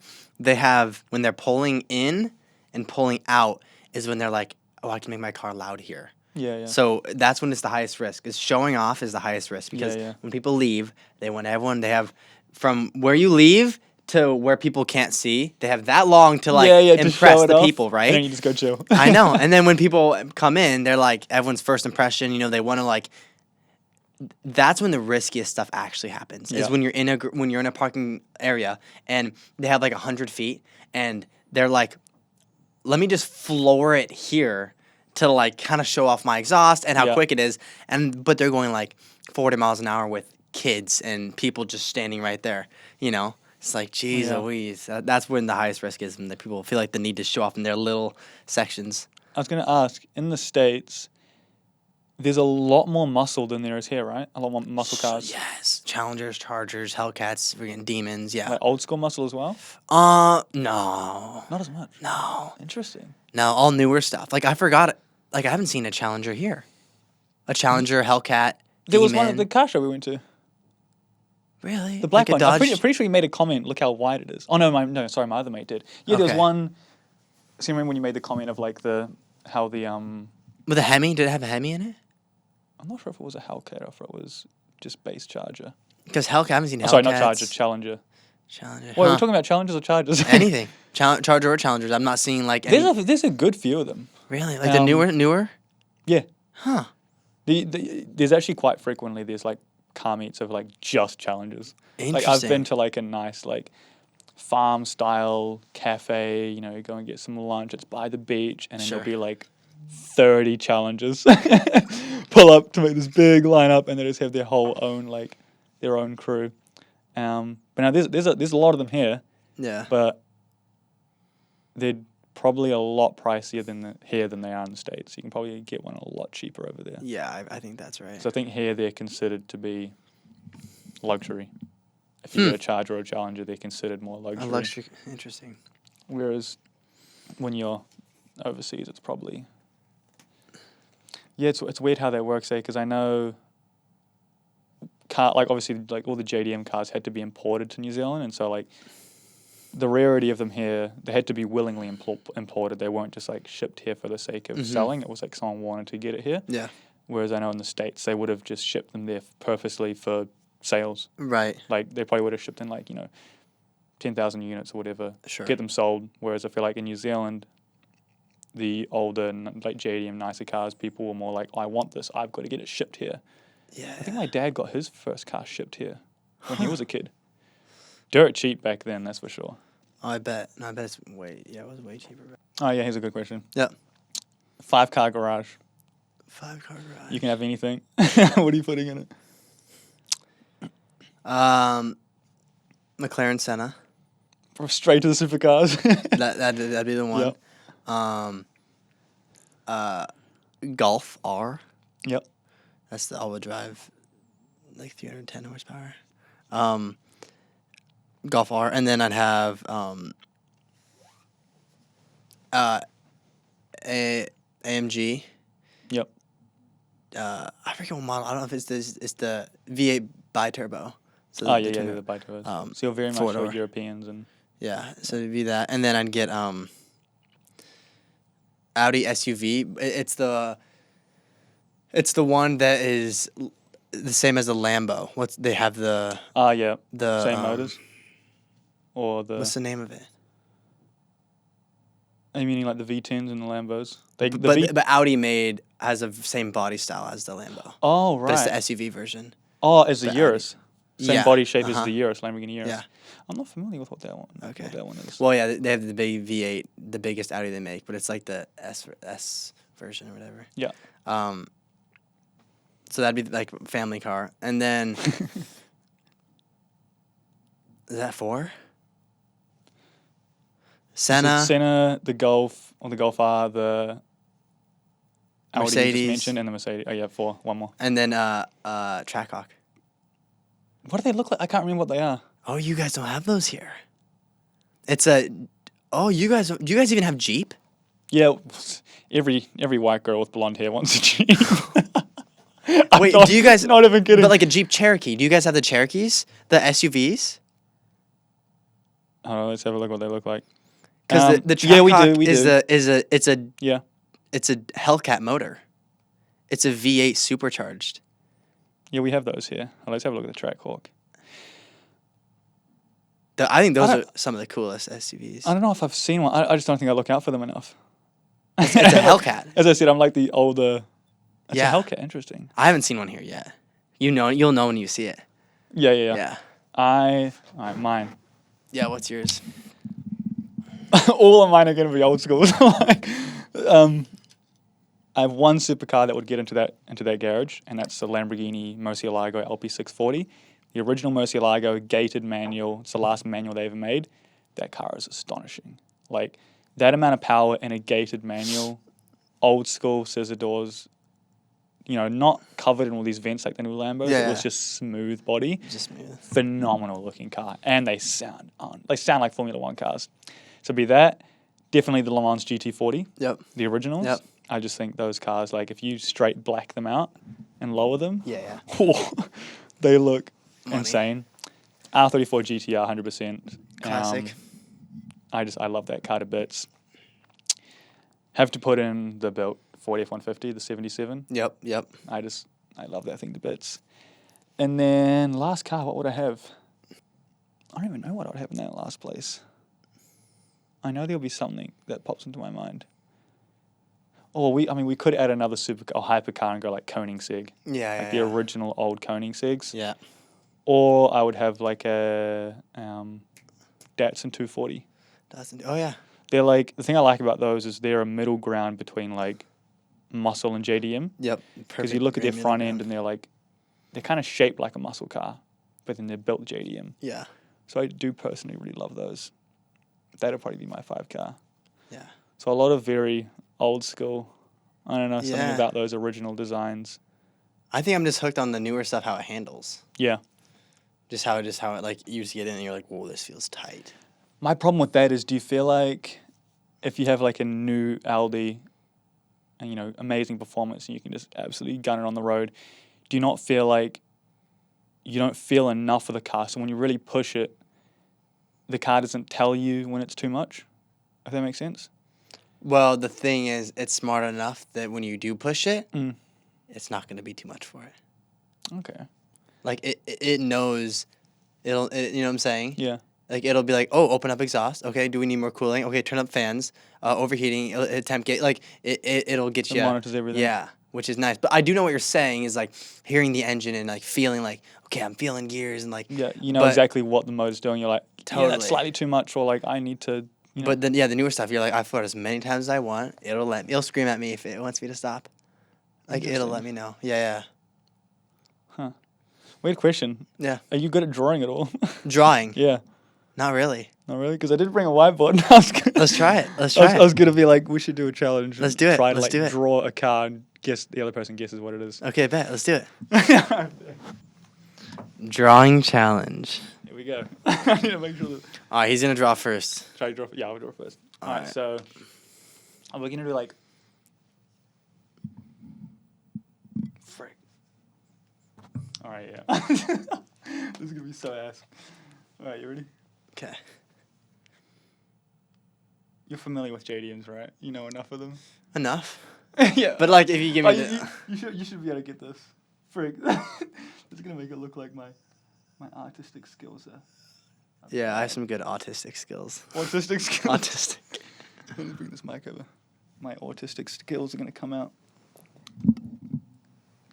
Frick. Oh, that's good. Oh, he's good. Wait. I won't even be able to do. Oh, he's No, good. I've ruined it. Now it looks like a supercar. Frick. But you're doing a good angle. My angle would just be like from the side. Frick, I don't even know what I'm going to do with this now. All right, we need to give it. What do their wings typically look like? I think they're typically like. Oh, now this looks like an F40. It does. It's not an F40. That's what we've got. I'll just say you've had one, whatever variation. Okay, hold on.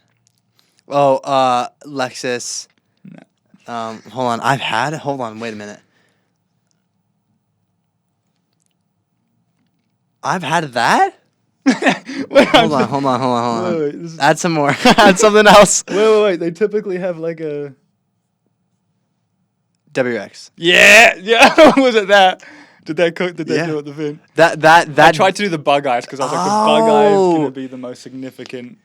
That's actually good. I was like, did I have a Lamborghini? Did I have a Ferrari? The moment I did the mirror, the windshield, it was too low, and I was like, no, this looks like a supercar. All right. Okay, let's think of a good one that you would get. I'm not good with the European cars. Hold Good on. with supercars, and I'm good with JDM. Oh, I was about to put the logo on it, but that'd give it away. Okay, hold on. I'm thinking about. Oh, let me zip my fly. Hold on, let me put my pants up real quick. My bad, chat. All right, man. We're back. That's hilarious. There's one I could do that would just be so easy. Okay. Let's do a little bit of.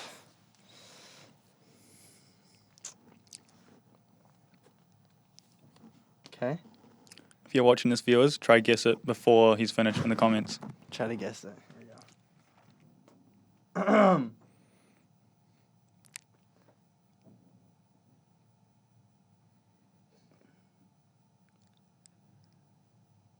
Far out. No, hold on. Yo. Bro's already screwing up. Hold on. Oh my god. Oh my gosh, Is this bro. is this a side This profile? is heinous, bro. This is. it Yeah, a I'm doing Jeep? side. It was so tall. Bro, It's a Bronco. I'm switching my card. Dude, why is this low-key hard? What is that? Wait, is it a golf? Bro, I can't. It is! Oh, no way! Bro, that's what I gave him and he got it. Oh my See, god. I was like, the car has to bro, be short. what is that? I was like, it has to be short and tall. Bro, hold on. That's Freak. because I'm trying to show you guys. Here we go. Is the viewer's gonna guess what it is? No, it's because I'm trying to show them. That's why my proportions were off. Oh my gosh, I'm done. I can't draw. He got it though. It's a golf. Let me You gotta try to do the golf, bro, because I look autistic trying to draw one of those. Me draw a golf? Yeah. All right, let's see. I need to get one in my head.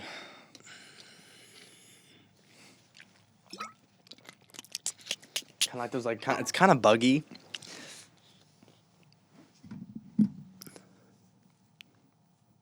Start off with this bit.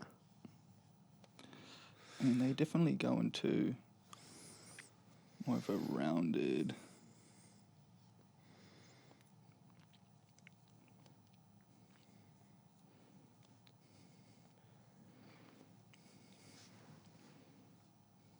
Frick, that windscreen is not it.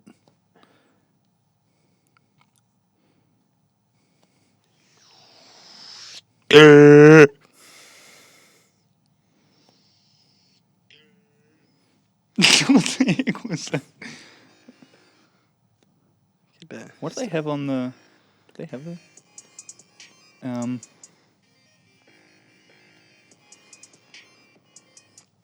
months ago, I got the weirdest text. Oh, he's good. Oh yeah, that's. Oh, you know what that actually looks like? The headlights are way off. Yeah, the that's front's good. too long, but it's like front's the long. hatchback. That actually, what does that look like? There's a car that has a long nose like that. All right, let me. That'd be a cool car actually. Whatever that is, I drive that. All right, let me do another one. See if you can guess it. Okay.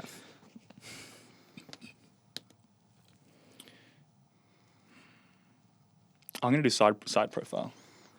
Okay. Are you good with supercars? Probably not, but we'll try. Like not like spec. I probably couldn't give like. Oh no, just like generic. Yeah. Like, yeah, that's a. Yeah. I'm gonna see if you'll get this one. This is.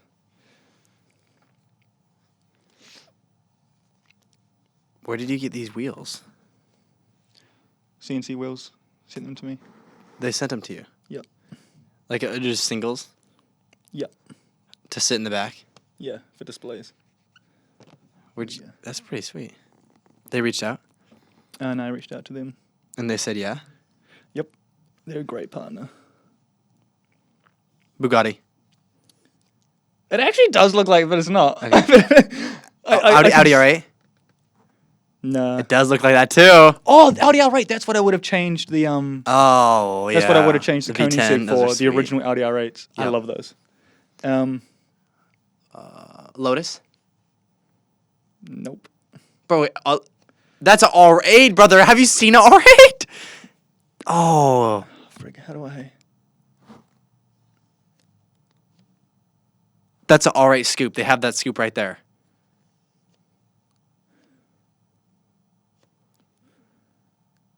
That threw me off. Hold on. Dude, that's almost R8. It's almost like it can't be anything else. Have you seen a Lotus? A side profile of a Lotus? Are you talking about like the LFA? Yeah. Not an LFA. No, not We- Lotus, the brand. Oh, right, yeah, yep. It looks like We talked about it before. I think I actually said it in the sentence before It's when I not. said about the R8. I'm pretty sure I said it. would it be a Lambo? No, it's not. Koenigsegg. Koenigsegg. Okay, but you Not gotta look at the R8 side Yeah, profile. but the moment you said Bugatti, where I was, that was there. I was like that low key. Yeah, you're like, wait, That's low key hitting Bugatti vibe. I see. Hold on, wait. You already needed this. There Okay, you go. guys, look at this comparison. This is what, yeah, that's pretty freaky. That's, Yeah. Right? I would have added that big Like black that. vent. That's it right there. That's. I would have added that black vent if that's what I was drawing, because that predominantly would have shown it off. True, but didn't it actually kind of look like you actually did pretty good if it was alright? Because you even had that scoop. You got this. Oh my gosh. If I guess this one again. Bro, The you're moment I not said gonna- golf and you bro, said you're not yes, I gonna was like, really there's guess no way. Okay. Dude, it's actually crazy how bad I am at drawing. Before you were like, oh, it's going to be too easy. Right? And you were like, frick. It's like, well, no, no. Let's do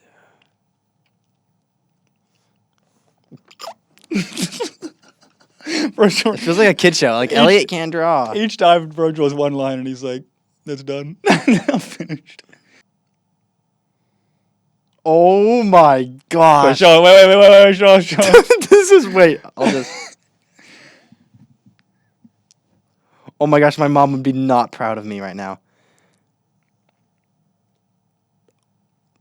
Hold on. Bro's lines are going right to the edge of the page. I misplaced the vehicle. These headlights are what's gonna. Bro's got that not low Okay, hold on. exposure.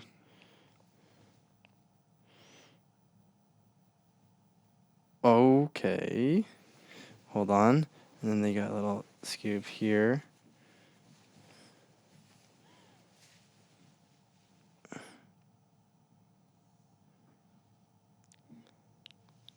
Okay. By the way, that was a good plug for CNC wheels. Yeah. Oh yeah. Go buy your CNC wheels.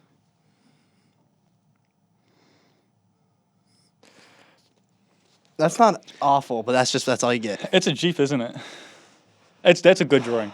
It actually did come together a little better than I thought. Is it like it looks like one of those Jeep or those Ranger type things, or it's a cube. The same cube. Close, but no. But you're right. You're in the Jeep world. It's a type of Jeep. It's more of a.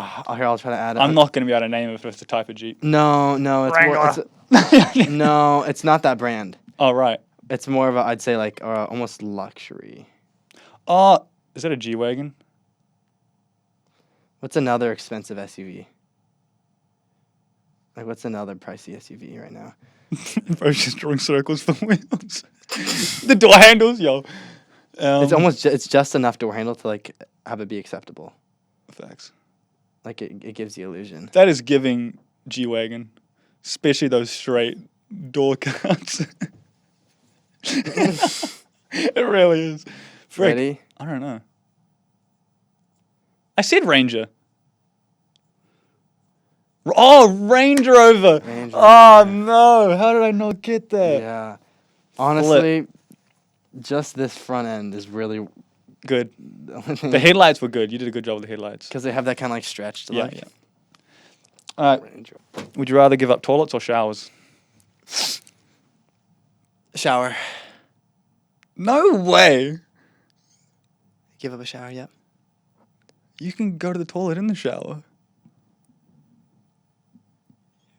One version of toilet. No, you can do. If you had to give up, I see. if you had to give up toilets, you could do both in the shower. How would you get it down the drain? Foot. Just really get your heel into it.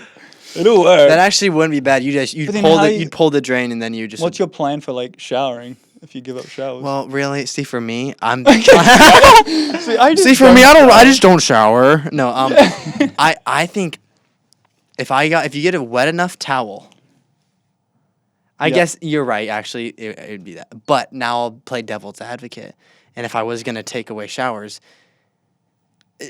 if I get a huge soppy wet towel, get soap, touch me. That's a good one. Oh my gosh! Oh my gosh! What? Touch me. No. Oh, no. I am clipping that so hard. And have the towel touch me. Yeah. And I'm- then not me. The towel. then I'm kind of moist. Yep. And then I put soap on me, and then I just would like scrub with a big soppy wet towel. And that's how I would do it. Oh my gosh! But now I'm kind of liking the shower idea. I think I just poop in the drain in the shower. So, This situation sounds like you need 2 people, so I'm going to stick to the shower. Yeah, no, okay. So, All right. Would you rather get attacked by 1 horse-sized duck or 100 duck-sized horses?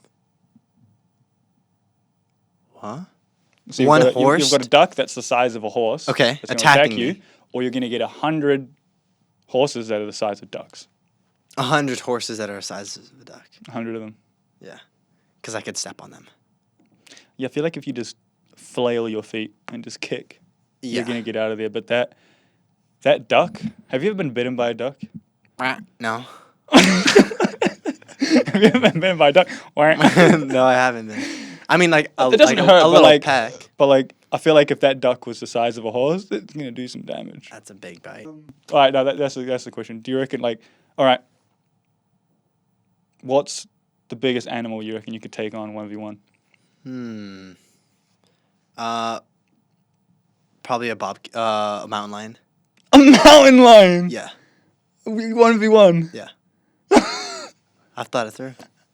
Tell me. Yeah. me. I saw a video of this one police officer getting attacked by it, and it's just a big cat, right? So, if you mentally are like, not like if you're like, you just accept you're gonna get bit. You're like, I'm gonna get bit pretty hard, and it's gonna hurt.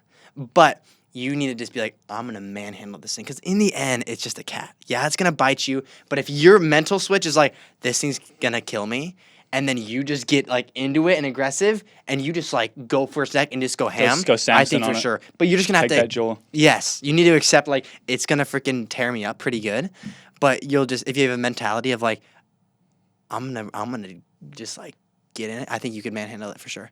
But at the moment you're like then you're dead. All right, what about the one where... Oh, because the police officer, she like pushed it, she fought back a little bit, and it kind of went away. And then came back, but like I was like, But oh my I feel gosh. like if you're fighting it, like, what's the thing you could take on? I feel like the point of this is that one or the other's coming out on top. I see. So I feel like one isn't running away. It's like, Well, I you could die. kill it. I'd come out on top. yeah. I'd win. And what are their jaw strength like? I feel like you'd have to break the jaw to like win this battle. I don't think you'd have to break. You wouldn't be able to break their jaw. It's just too strong, and it's too Yeah. risk of their hands. So you'd actually have to go. You'd go for their neck. So I'd go for their neck, and Choke it out. it's gonna be clawing, but you want to get go to behind sleep. it, yeah. And then you're just having to go for the eyes. Just No, take- really, your thumb. Yeah, You're gonna have 'cause- to like just go yeah, for it, yeah, and that's it's gonna true. be spazzing out, but you'll just have to get it in this gnarly like. It's gonna be gnarly. You're gonna get some gnarly cuts. Yeah. Do you remember the one that went around? And it was like you get $10 million, but a snail is chasing you for the rest of your life, and if it touches you, you die. We do it. Yes or no? $10 million and a snail is chasing you for the rest of your life. The And snail if it can't touches die. you- The snail can't be like stopped by someone. Like you can't put it in a box and bury it. Because Well- there have been tactics like just bury it in a box and put it in the ground and it's stuck there. This thing is free to move. Like it can't be But stopped. what if I say yes to this in the States? I come to New Zealand, which is an island. How is it going to get to me? I feel like it would just find its way to the ocean and just go with the tide until it gets there. So it might be years. Yeah, it could be years. But that's the thing. Like You never know. you never know, and it could just It could be like instant. 20 years later, and it's like boom, it's popped up, and you're like frick. I mean, you get 10 mil, but then you're on edge for the rest of your life. Yeah, you're like, you could see any snail and be like, That's true. is that it? Is that it? And it has to touch you. Yep. I do the 10 million. So sketch though, because I mean, just a rainy day, snails and slugs come out all the time, and you'd see. But ton of them. if it's in the States and I'm on an Yeah. island, But that's my thinking. Here's the thing though, if it touches you, you're gonna die. So even if you knew you'd flown over from the States like a year ago, and it was a rainy day, and you saw a bunch of them, would you not be like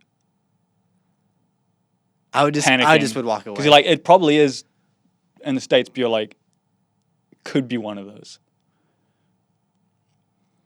I feel like that would have you panicking, like, you don't know where it is. Yeah, no, that's true. I actually would have to make a map. I'd make a calculation. If I get $10 million, I'd create a quick app that would track the snail and how fast does the snail move, and then where I saw it, because where you probably when you start this, say I have yes to stay this. here, then I have to move house. Yeah, after and this so period it of time. actually has a thing where it has like a radius, and however fast the snail goes, because I don't know exactly where it is, but I know it could be in this radius at this speed, so I know not to go in that radius.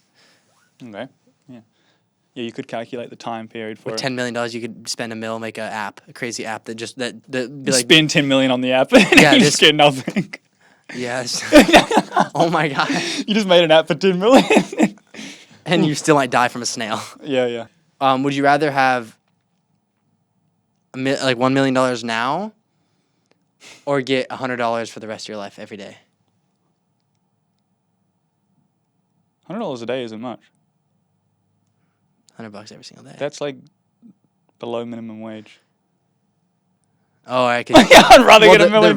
The ratio here is less. In the States, that'd be like a day's worth of work. Yeah, here I think it ranges from like 130 So to 100. 160 would be equivalent for 160. Or $1 million now. $1 million now, or 160 every $1 million single day. now, I can invest in a million right now and make way more off of it than I would saving up for years to come. Yeah, that's honestly kind of a bad question. It's not a good one. Should be right. Um, Should we wrap up the episode here and then get on some clips? let's do it. All right, well, thank you guys for tuning in. We had a blast with Elliott. We'll hopefully have him on for a future episode. It's been great. It's been great. It's been an honor to have you on, and first episode was a great one. The studio is amazing. Awesome. Thanks to the team and the suppliers for the parts. But yeah, stay tuned. We'll see you guys in episode 2. Make sure you go follow Elliott. What are your 2 usernames? Smelliot and then Elliott Irvine on all platforms. There you go. Boom. Go follow him. Peace out.